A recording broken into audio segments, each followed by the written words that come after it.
Gold, trusted gold buyers. మీరు తాకట్టు పెట్టిన బంగారాన్ని విడిపించి ఈ రోజు ఉన్న మార్కెట్ ధరకు కొనబడను. మీరు దీని చాటు నిలబడండి, మీకేం భయం లేదు.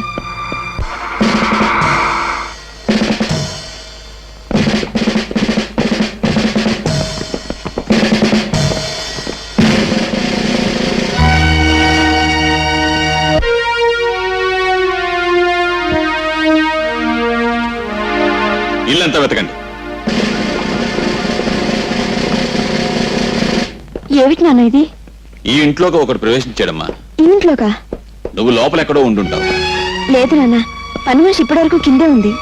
ఆ మనిషి వచ్చింది నేను చూశానమ్మా. ఒకవేళ మీరు పొరబడ్డారేమో నాన్న. ఒక విషయం నీకు తెలియదు గనక చెప్తున్నాను.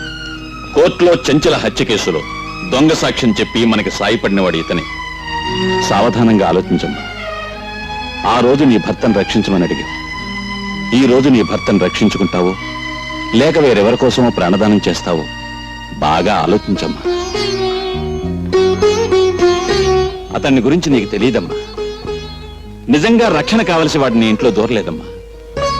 హత్య జరిగింది ఇక్కడేనని నీకు నాకు తెలియజెప్పటానికే వచ్చాడు. ఈ కేసే తవ్వబడితే నువ్వు లేవు, నేను లేను, ఆఖరికి నీ భర్త కూడా ఉండడు. ఒక్కసారి ఆలోచించమ్మా. అతన్ని మనం పట్టుకోవాలి.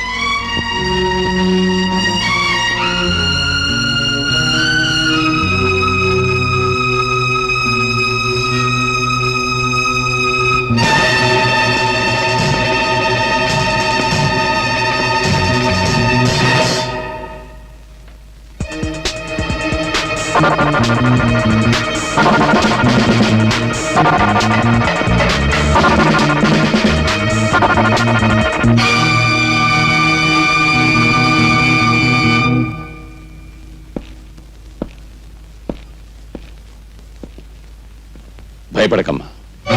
ఆ కుర్రాడి చెల్లెలు నా చేతుల్లో ఉంది. ఆమె కోసమైనా వాడు రాకా మానడు. వచ్చాక నా చేతుల్లోంచి తప్పించుకుని లేడు.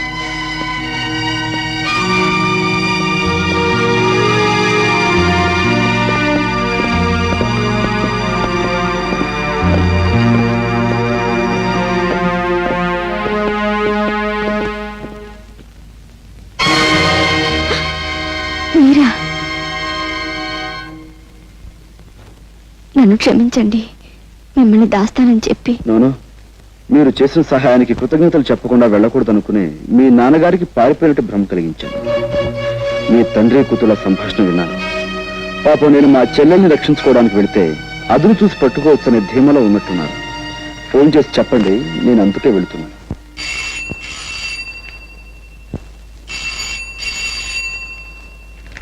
అమ్మా సావిత్రి, మీ అన్నయ్య అనుకుంటాను. ఫోన్ ఎత్తు. మా అన్నయ్య. హలో, నేనమ్మా అన్నయ్యని. అన్నయ్య, నేను ఇక్కడ. నువ్వేమీ భయపడకమ్మా. నేను హోటల్ సవేరా రూమ్ నెంబర్ 420లో ఉంటున్నాను. నువ్వు ఏదో రకంగా ఎస్పీ గారిని మాయ చేసి వెంటనే ఇక్కడికి వచ్చేసి నీకోసం ఎదురు చూస్తూ ఉంటాను. సరేమ్మా? ఏముంటున్నాడండి మా అన్నయ్య? నువ్వు ఇక్కడే ఉండమ్మా. ఇంకో అరగంటలో నువ్వు మీ అన్నయ్యని కలుసుకునే ఏర్పాటు చేస్తాను.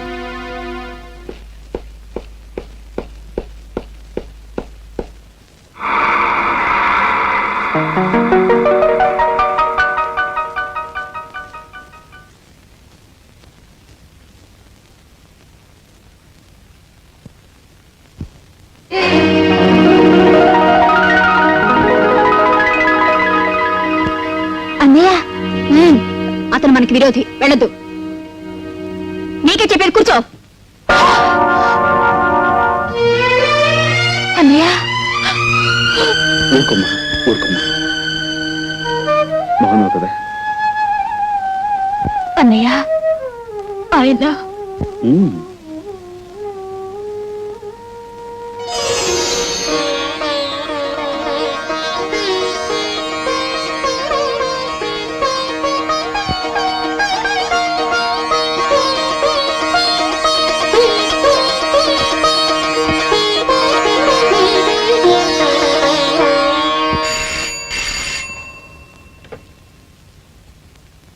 హలో, ఎవరు? ఎస్పీ గారా? నమస్కారం సార్, రాజాని మాట్లాడుతున్నాను. మీ ఇంట్లో నుంచే. మిమ్మల్ని బయటికి పంపించి మీ ఆధీనంలో ఉన్న నా చెల్లెల్ని నేను తీసుకెళ్ళిపోతున్నాను. మీరు ఉద్యోగరీత్యా న్యాయాన్ని రక్షించాల్సిన పెద్ద పోలీస్ ఆఫీసర్. కానీ నిజంగా మీరు న్యాయాన్ని రక్షిస్తున్నారా? No sir. హత్య చేసిన మీ అల్లుని రక్షించారు, మీ కూతురు జీవితాన్ని ఉద్ధరించారు. అందుకోసం ఓ అమాయకుడి హంతకుడుగా మార్చారు, అతనికి శిక్ష పడేలా చేస్తారు. ఇది న్యాయం అంటారా? ఇది ధర్మం అంటారా? సార్, ఒక్కసారి మీరు వేసుకున్న కాకి బట్టల వంక చూసి ఆలోచించండి సార్.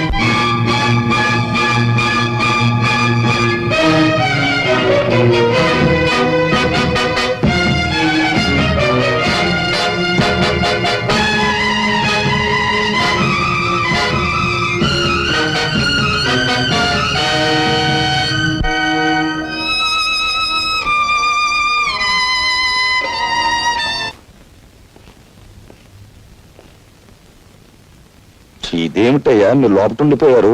మేము లోపలికి నెట్టేసి ఆడవాళ్ళు బయటికి పారిపోయారా? మా తల్లుల్ని జైల్లో పెట్టి మేము బయట డ్యూటీలు చేయలేకపోతున్నాం సార్. అందుకని వాళ్ళ బయటకు వదిలిపెట్టేసి మేము లోనకు వచ్చేసామండి. ఈ విధంగా మా తల్లి రుణం తీర్చుకుంటున్నాం. నిజంగా మీ తల్లి కొడుకుల అనుబంధం చూస్తుంటే నాకు గుండె కలిగి నీరైపోతుందయ్యా. సరే, ఎస్పీ గారితో నేనేదో చెప్పుకుంటాను. అన్నట్టు ఆ ఆడవాళ్లతో పాటు ఇద్దరు రౌడీ వెధవులు కూడా ఉండాలి. వాళ్ళేరి వాళ్ళు హరికథలో పక్క వాద్యాలు కదండి. వాళ్ళని విడుదల చేయకపోతే ఈ ముసలాళ్ళు బయటకు వెళ్దామన్నారండి. అంచేత వాళ్ళతో పాటు వెళ్ళిన వదిలేసామండి. సరే, మీరు బయటకు వచ్చేయండి.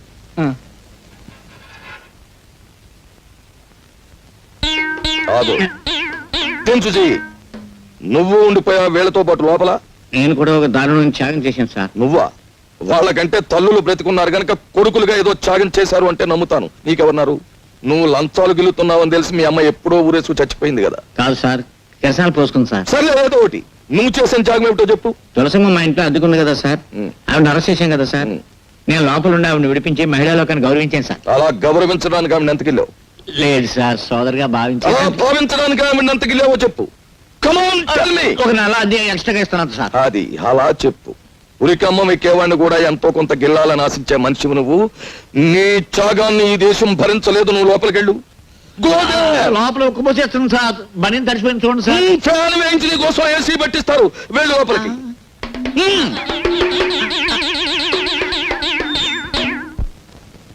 ఏడు కావాలంటే మీ హోటల్లో వేడి వేడిగా ఉన్నాయి, చల్ల చల్లగా ఉన్నాయి, వేడి చల్లగా ఉన్నాయి. అర్జెంట్ గా చెప్పుకో. మీకు డబ్బులున్నాయా? ఊళ్ళో వాళ్ళందరితో పాటు నీకు కూడా ఎదవలా కనిపిస్తున్నానా? గుండు బద్దలు కొడతాను నా కొడక. కుస్తా బహారైపోతావు. చూసావా? అసలు సిసలైన రిజర్వ్ బ్యాంక్ ఆఫ్ ఇండియా 100 రూపాయల నోట్లు చూసావా? వెనకటికి ఎవరో రూపాయి నోట్లతో పొయ్యి వెలిగించుకుని కాఫీ కాచుకు తాగారట. ఆ తర్వాత నేనే 100 రూపాయల నోట్లతో బీడీ వెలిగించుకున్న మగాణ్ణి. గుడ్ మార్నింగ్ పెట్టిన కొడక్క. అన్నయ్య, వాడు ఎవరమ్మా అతను? నీకు తెలుసా? వాడు ఎస్పీ గారి మేనలుడు అన్నయ్య. ఉత్త వెధవ. వాడిని చూసి ఎస్పీ గారు భయపడేవారు. వీడు దబాయించి ఆయన చేత పనులు చేయించుకోవడం కూడా నేను చూశాను. బ్లాక్మెయిల్ చేయటం. ఒక్క నిమిషం నన్ను ఎస్పీ గారు మాట్లాడతారు. ఈ ప్రపంచంలో నాకు చేదొచ్చిన విద్య అది ఒక్కటే. అది కూడా చేయొద్దంటావేంటి? మర్యాదగా మాట్లాడు.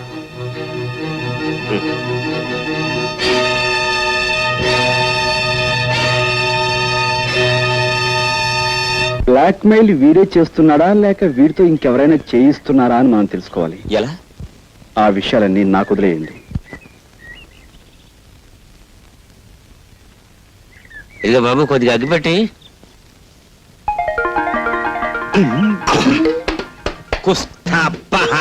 ఇదేంటి? మన ఇద్దరికి అసలు నోటికి దొంగ నోటికి ఉన్న దగ్గర పోలికలు ఉన్నాయేంటి? ఎవరు నువ్వు? నేను 101 జిల్లాలకి ఎదవనే. ఎదవననిపించుకోవటంలో కూడా పోటీయే.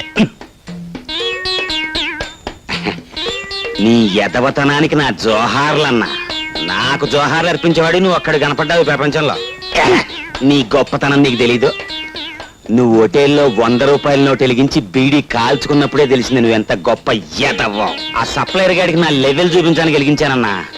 కానీ క్లబ్కి వెళ్ళాక ఆ 100 వెలిగించినందుకు 100 టన్నులు తినాలి మా ఆవిడతో. క్లబ్బా? ఏ క్లబ్బు? Jackal club. నీ లెవెల్కి అన్నా నువ్వు క్లబ్బు లోపలికి వెళ్తావు. నన్ను హోటల్ గేట్ దగ్గర గెంటేస్తున్నారు. ఆ క్లబ్బు మా ఆవిడదే అన్నా. అంటే మీ ఆవిడ క్లబ్ ప్రొపరైటరా? క్లబ్ ప్రొపరైటర్ వేరే ఉన్నాడు, కానీ మా ఆవిడ ఆడితో మిక్సింగ్ అయిపోయింది. మిక్సింగ్ అంటే అదే ఇంక నానోడితో చెప్పించుకో. దీని అబ్బా, దానికి నేను మొగుండన్న గౌరవం ఏమాత్రం లేదు. రాత్రి క్లబ్ మూసేశాక కస్టమర్స్ అంతా వదిలేసిన ఫుడ్ని తినమని ఆర్డర్ వేసింది. దాన్ని బట్టి అర్థం చేసుకో ఎంత పెద్ద సైజు ఏతవనం. అంటే క్లబ్ మూసేశాక ఎంగిలి కూడు తినటానికి నువ్వు అక్కడికి వెళ్తావు అన్నమాట.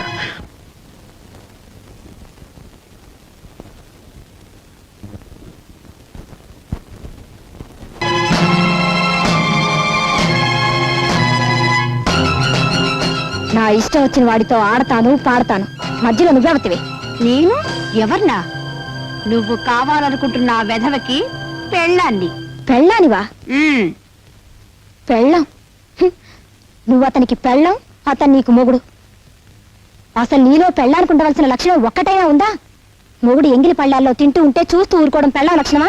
తలకి నూనెలా పెట్టుకోకుండా మాసిన గుడ్డలతో ఊరంతా బికారామల్లా తిరుగుతూ ఉంటే చూస్తూ ఊరుకోవడం పెళ్ళం లక్షణమా? సరే, అతను తప్పు చేశాడే అనుకో, అందుకని బూటు కాలుతో తన్నడం అది పెళ్ళం లక్షణమేనా?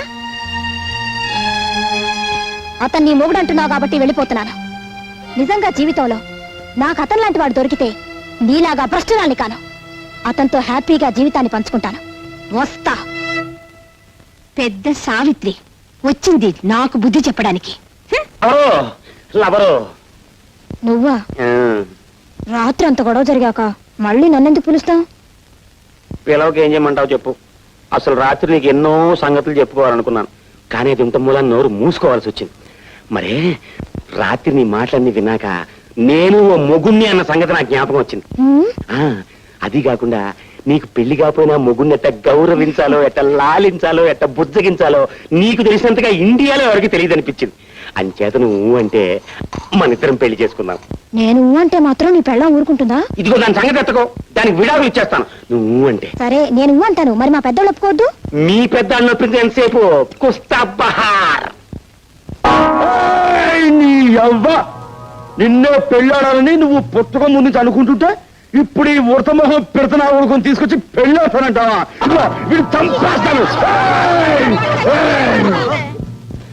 నువ్వన్నది నేను ఉడతమోహం పెడతనా కొడుకునే కావచ్చు, కానీ నా మనసు మాత్రం